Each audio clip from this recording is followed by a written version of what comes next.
Foil للذین یکتبون الکتاب بایدیہم،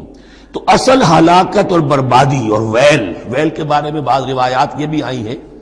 کہ وہ جہنم کا وہ طبقہ ہے جس سے خود جہنم پناہ مانگتی ہے،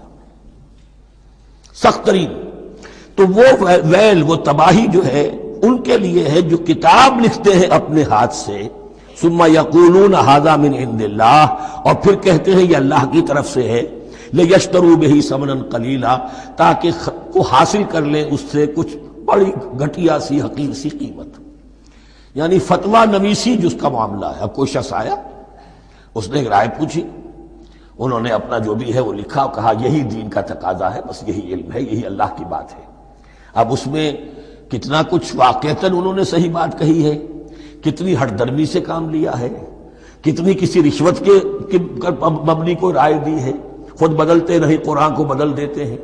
ہوئے کس درجہ فقیہان حرم بے توفیق۔ تو یہ ان کے علماء کا کردار تھا۔